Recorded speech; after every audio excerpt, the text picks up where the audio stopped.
nama saya Reformasi Bandangan Leke, NIM 220118054. Saya berperan sebagai Raden Bandung Bondowoso. Perkenalkan, nama saya Restianti, NIM 220118055. Saya berperan sebagai Putri Roro Jonggrang. Perkenalkan, saya Jusnila Ipatini, NIM 220118044 sebagai pengawal Roro Jonggrang. Perkenalkan, nama saya Cynthia Patampang, NIM 220118050. Perkenalkan, nama saya Mitra Mangini Putri, NIM 220118029. Di sini kami berperan sebagai Jin. Perkenalkan, nama saya Clarita Putri Duyu, NIM 220118009. Saya berperan sebagai Dayang 1. Perkenalkan, nama saya Misteri Sumonebo 220118048. Di sini saya berperan sebagai Dayang 2. Perkenalkan, nama saya Lola Sampetin, NIM 220118003. Saya berperan sebagai Dayang 3. Ini kami berperan sebagai pemeran pembantu. Saya sebagai Raja Pengking. Saya sebagai Nenek Roro Jonggrang.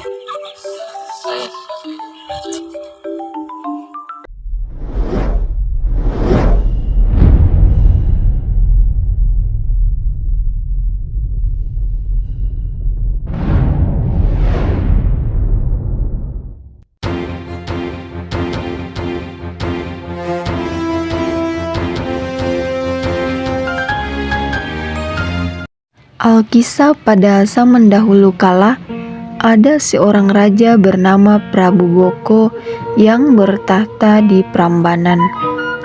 Ia seorang raksasa yang menakutkan dan memiliki kesaktian yang tinggi. Wilayah kekuasaannya sangat luas, sehingga kerajaan-kerajaan kecil di sekitar wilayahnya semua takluk di bawah kekuasaannya meskipun seorang raksasa. Prabu bahkan mempunyai seorang putri cantik yang berwujud manusia bernama Roro Jonggrang. Prabu Baka sangat menyayangi putri tunggalnya itu. Sebagai wujud kasih sayangnya kepada putrinya, ia mewariskan seluruh kesaktian dan kepandaian yang dimilikinya. Maka jadilah Roro Jonggrang seorang putri yang cantik jelita dan sakti mandraguna. Sementara itu, di tempat lain tersebutlah sebuah kerajaan yang tak kalah besarnya dengan Prambanan, yakni Kerajaan Pengging. Kerajaan itu memiliki seorang raja yang sakti bernama Prabu Damarmoyo. Kesaktian Prabu Damarmoyo terletak pada senjatanya. Prabu Damarmoyo memiliki seorang putra yang bernama Bandung Bondowoso. Pada suatu hari, Prabu Boko ingin menguasai kerajaan Pengging. Maka ia dan Pati Gupolo mengumpulkan kekuatan dan mengumpulkan bekal untuk menyerang kerajaan Pengging. Setelah persiapan dirasa cukup, maka berangkatlah Prabu Boko dan prajuritnya.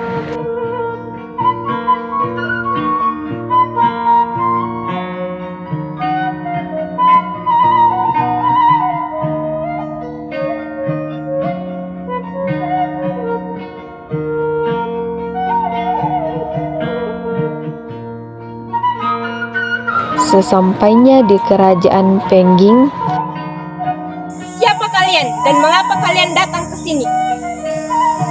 Kami dari Kerajaan Kraton ingin merebut kekuasaan kalian. Oh, tidak bisa. Sebelum kalian menghadap raja, hadapi kami terlebih dahulu. Apa kesalahan kami sehingga kalian ingin merebut kekuasaan di kerajaan ini? Sudahlah raja, kita serang saja mereka.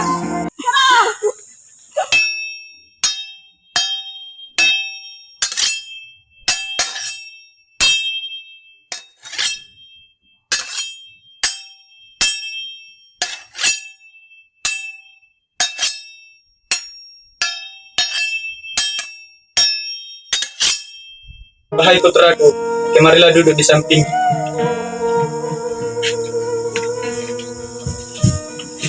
Ada apa ayahanda? Wahai anakku, balaskanlah dendam ayah kepada kerajaan Boko. Karena mereka rakyat kita menjadi miskin dan kelaparan. Baik ayah, akan aku lakukan.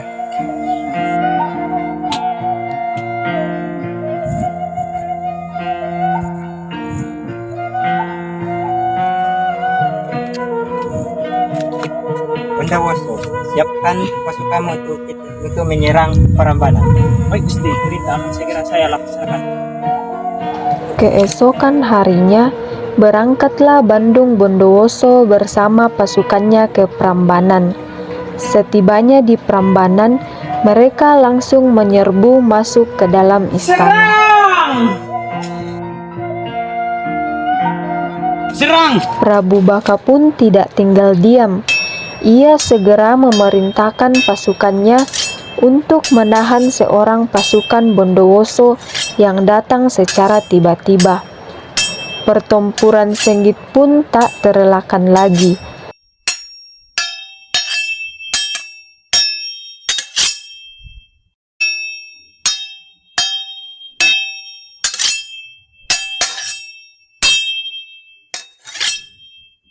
Namun, karena pasukan Prabu Boko kurang persiapan dalam pertempuran itu, akhirnya pasukan Bondowoso berhasil menaklukkan mereka. Prabu Boko sendiri tewas terkena senjata sakti Bondowoso yang bernama Bandung. Sejak itu, Bondowoso pun dikenal dengan nama Bandung Bondowoso. Sementara itu di Prambanan, Dayang pun memberitahukan berita tewasnya Prabu Boko kepada Roro Jongrang. Dayang pengawal, raja telah dibunuh oleh Bandung Bondowoso. Putri, ada apa Dayang? Apa yang telah terjadi? Ayah Putri telah tewas dibunuh oleh Bandung Bondowoso. Apa?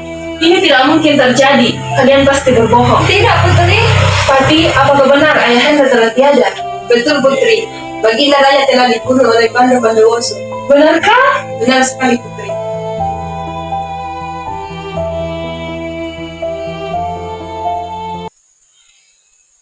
Mendengar bahwa ayahnya telah tewas dalam peperangan, membuat Roro Jongrang sangat sedih sekaligus dendam dengan Bandung Bondowoso yang telah membunuh ayahnya. Setelah Bandung Bondowoso dan pasukannya memenangkan pertempuran itu, Raja Pengging pun mengamanatkan Bandung Bondowoso untuk menempati istana Prambanan. Wahai Bandung Bondowoso, sebagai ucapan terima kasihku, aku memberimu amanat untuk menjaga kerajaan Prambanan ini. Kasih Gusti, amanat Gusti akan saya laksanakan. Setelah itu, Bandung Bondowoso pun segera menempati istana Prambanan. Pada saat hari pertama menempati istana Prambanan, ia langsung terpesona melihat kecantikan Roro Jongrang saat sedang berjalan di taman dan berniat untuk menjadikannya sebagai permaisuri. Bandung Bondowoso pun menyatakan maksud hatinya kepada putri Roro Jongrang.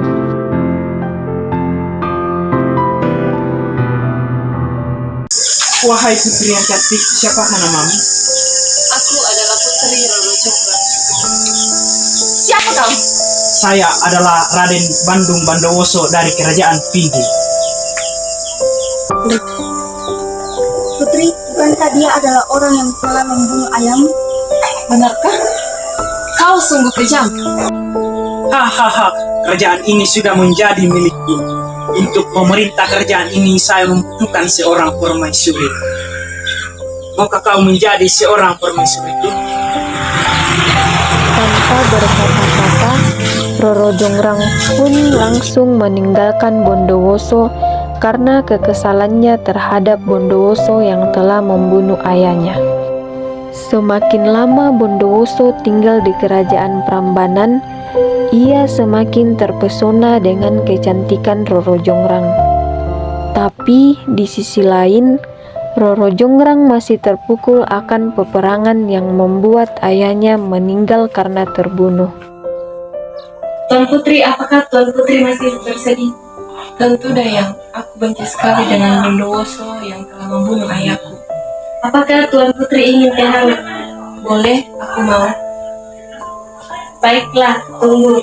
Saya buatkan teh hangat untuk Tuan Putri. Dayang pun pergi ke dapur istana untuk membuatkan teh. Ia mengambil cangkir, lalu ia masukkan 1 serbuk daun teh. Ia mengambil air panas, lalu ia tuang ke dalam cangkir yang sudah berisi serbuk daun teh.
Kemana Dayang itu pergi? Mengapa dia lama sekali? Pergilah dan bantu dia untuk membuatkan teh. Baik, Putri.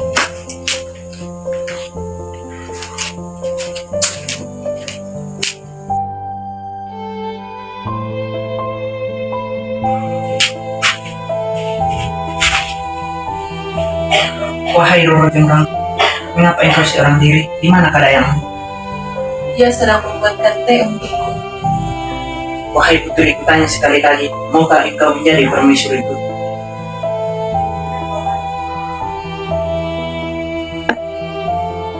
Beri aku waktu untuk memikirkan tentang hal ini. Baiklah Tuan Putri.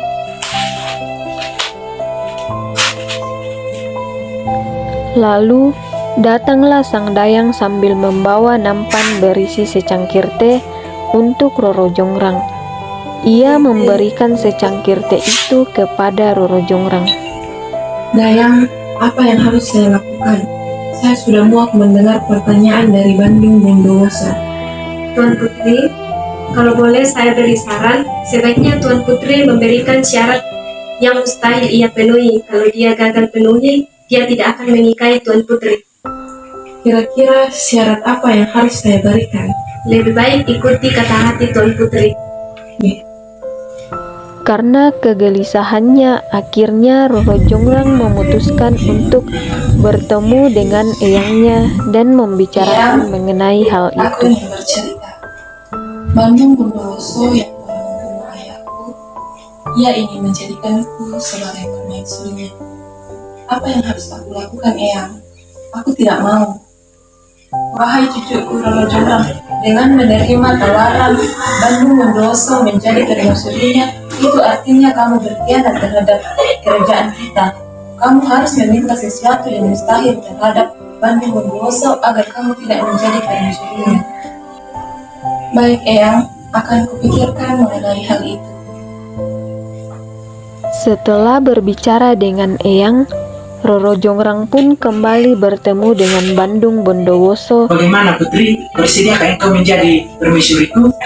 Baiklah, aku mau. Tetapi ada syarat yang harus kau penuhi terlebih dahulu. Syarat? Syarat apa itu Tuan Putri? Kau harus membuatkan aku 1000 candi dan 2 sumur. Dan itu harus sudah selesai saat matahari terbit. Apapun yang akan saya lakukan demi persyaratanmu itu. Setelah menyetujui persyaratan yang diberikan oleh Roro Jongrang, Bandung Bondowoso Wahai Gusti, kembali ke kerajaan bisakah ayahnya. minta bantuanmu? Bantuan apa itu? Bisakah Gusti memanggilkan beberapa jin untukku? Untuk apa jin-jin itu?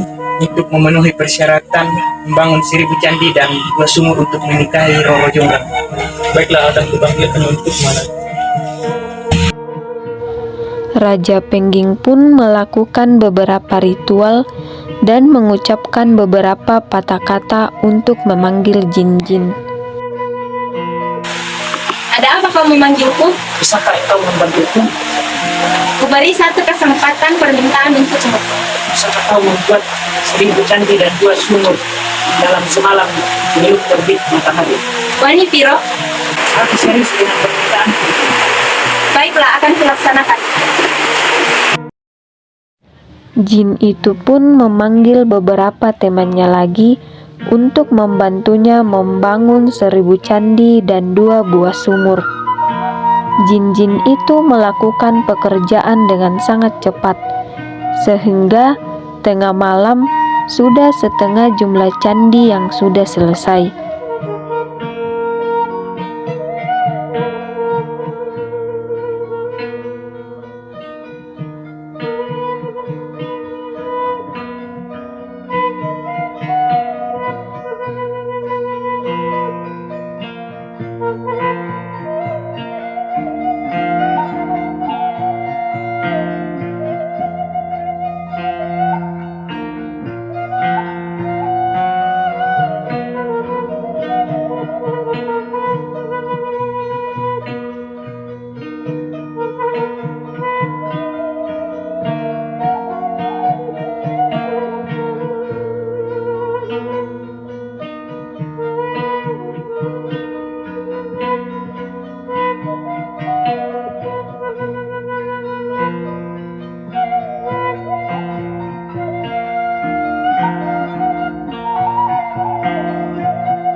Dayang yang mengetahui pembuatan candi hampir selesai segera melapor kepada Roro Jongrang. Tuan Putri, pembuatan 1000 candi sudah hampir selesai. Apa? Aku harus mencegahnya untuk berhasil membuatnya. Tenang Tuan Putri, pasti ada jalan keluarnya. Oke Dayang, bangunkan dayang-dayang yang lain dan suruh mereka membakar jerami, menunggu padi di lesung, dan menaburkan bunga-bunga yang harum baunya. Baik Tuan Putri. Dayang pun membangunkan dayang-dayang yang lain.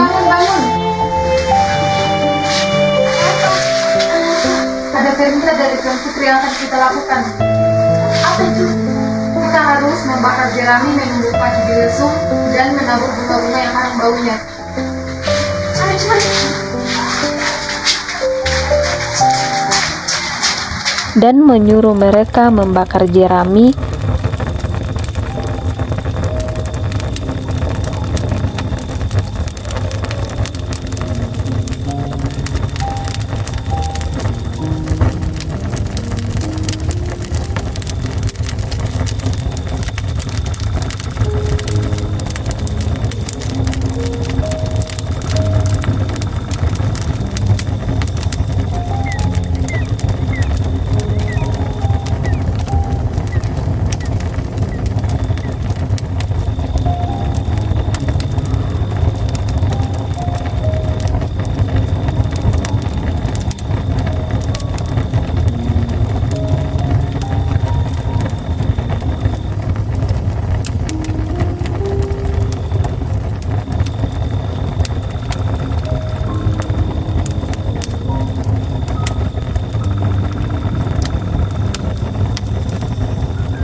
dan menumbuk padi di lesung.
serta menaburkan bunga-bunga yang harum baunya seperti diperintahkan Roro Jongrang.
matahari sudah mulai terbit. Para gadis-gadis juga sudah mulai menumbuk padi. Betul, ayam sudah berkokok. Mari kita pulang. Para jin itu pergi meninggalkan pekerjaan mereka. Candi-candi tinggal sedikit lagi selesai dan sumur juga tinggal sedikit lagi. Roro Jonggrang terlihat senang karena rencananya berhasil dan Bandung Bondowoso tidak dapat memenuhi persyaratannya.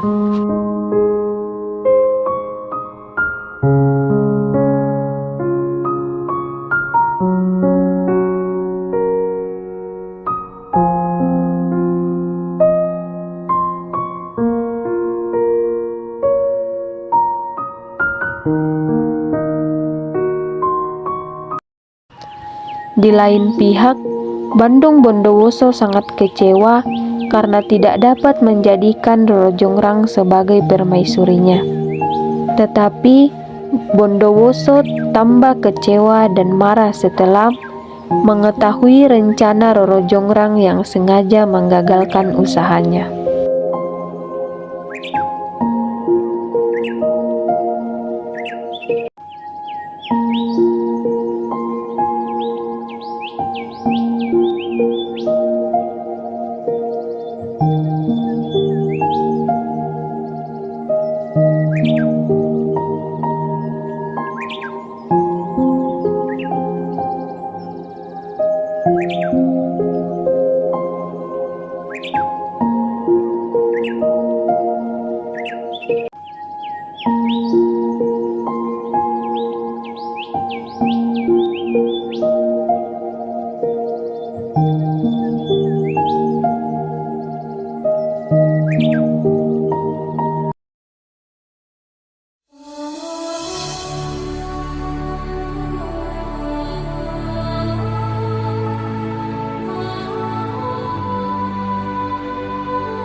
Bagaimana? Apakah permintaanku sudah selesai? Wahai Roro Jonggrang, engkau sangat licik. Engkau telah menggagalkan rencanaku untuk membangun 1000 candi yang kurang satu lagi karena pelitikanmu dan dayang-dayangmu. Jadilah kau arca dalam menjadi arca dalam candi yang ke-1000 dan dayang-dayang tidak akan pernah menikah sampai tua. Akhirnya, Roro Jonggrang pun menjadi arca menggenapi candi yang ke-1000 akibat janji yang diucapkan dan kelicikan yang dilakukan Roro Jonggrang. Candi Prambanan dikenal juga dengan sebutan Candi Roro Jonggrang. Hal ini berkaitan dengan sebuah legenda yang berkembang di tengah-tengah masyarakat Jawa. Candi Prambanan adalah kompleks candi Hindu terbesar di Indonesia yang terletak di perbatasan Jawa Tengah dan Yogyakarta. Bangunan candi ini dipersembahkan untuk Trimurti atau 3 dewa utama Hindu, yaitu Brahma atau dewa pencipta, Wisnu atau dewa pemelihara, dan Siwa atau dewa pemusnah. Di kompleks candi ini terdapat arca Siwa Mahadewa setinggi 3 meter yang menunjukkan bahwa Dewa Siwa lebih diutamakan. Bersamaan dengan Candi Borobudur, candi peninggalan Kerajaan Mataram kuno ini juga dinobatkan sebagai situs warisan dunia UNESCO pada tahun 1991.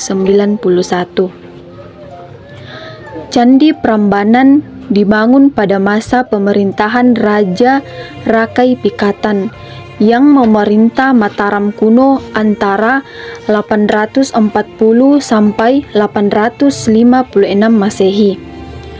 Rakai Pikatan mengawasi langsung pembuatan konstruksi dan desain pencandian Roro Jonggrang, candi utama di Prambanan. Sedangkan candi-candi kecil lainnya yang berada di kompleks Candi Prambanan dibangun pada masa raja-raja berikutnya. Bahkan sehingga periode kekuasaan Rakai Wattukara dia Balitung 898 sampai 915 Masehi. Karena letaknya hanya bergerak 19 km dari Borobudur, beberapa sejarawan menafsirkan latar belakang didirikannya Candi Prambanan adalah sebagai respon artistik, politik, dan agama terhadap pembangunan Borobudur. Pesan moral dari cerita Roro Jonggrang yaitu jangan memaksakan kehendak kita kepada orang lain. Hormati apa yang menjadi keinginan orang lain, kita pun tidak akan suka jika dipaksa mengerjakan pekerjaan yang tidak kita sukai. Apabila seseorang memiliki sebuah janji, maka haruslah dia menepati janjinya itu. Jangan mengingkari atas janji yang telah diucapkan. Jangan pernah berbuat curang terhadap orang lain. Kita sebagai manusia harus bijak dalam menerima sesuatu dan mau menerima kewajiban dan tanggung jawab yang telah diwajibkan kepada kita dengan sikap yang bijak pula.